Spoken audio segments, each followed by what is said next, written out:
Good evening, everyone. I am Kareen on behalf of FairGaze MUN welcomes you all to the FairGaze MUN Training Session.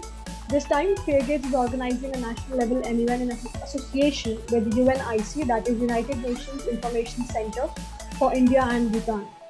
The UN is an intergovernmental organization that is meant to build peace, diplomacy, and trust between nations. You could say the primary function of the UN is to basically act as an international forum of communication among various countries. So now we come to what is Model UN.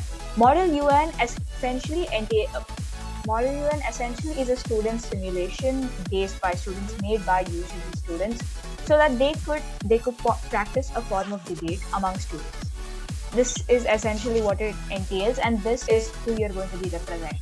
Now, delegates in this committee are going to be ideally representing members of particular nations, whether they might be India, USA, UK, or the like. And to all the delegates asking questions about the respective allocations they have about their nations, I have to tell you, as soon as committee starts, it doesn't really matter. Whatever allocation you have to do, you have to make sure that you bring that country's positives, negatives, and relation with the agenda to light. That in essentially is also what a position paper would entail, but I will get to So actually, I would like to ask that can you please elaborate on caucus again? And for that amendment, means suppose we have some issues with something that's given in that clause, we can change or replace or modify it.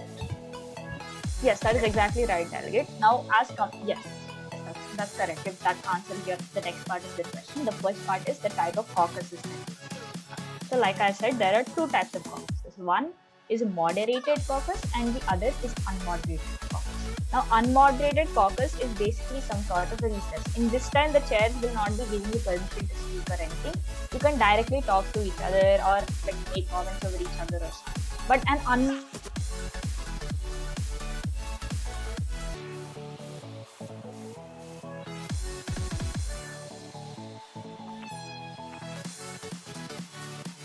how well you're able to deal with these solutions and how well you're able to talk about it. Now, when it comes to moderated caucus, so like I elaborated, these are subsections of the main topic.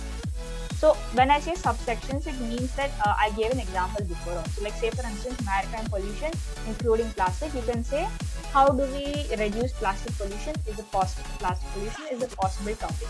Like you always have subsections of the big agenda because the agenda is very wide, right?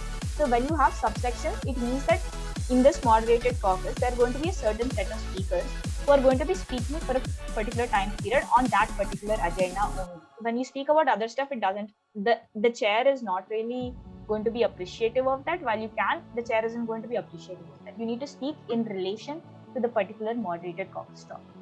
Does that answer it? Sure, ma'am. Got it. So, ma'am, and can you please explain that what is the clause that means? What does that clause means? Like where we have to make the change? Like we have written clause 4. So where we will get all the clauses so that we can understand where to make the change. All right. So I didn't mean that to confuse you. What that basically means is a draft resolution is always numbered. It has 1, 2, 3, 4.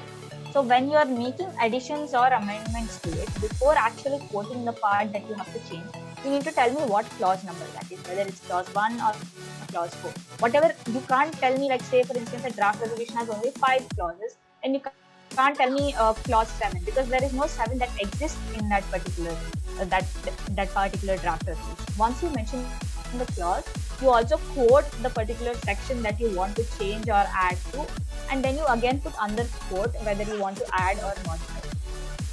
Got it, ma'am.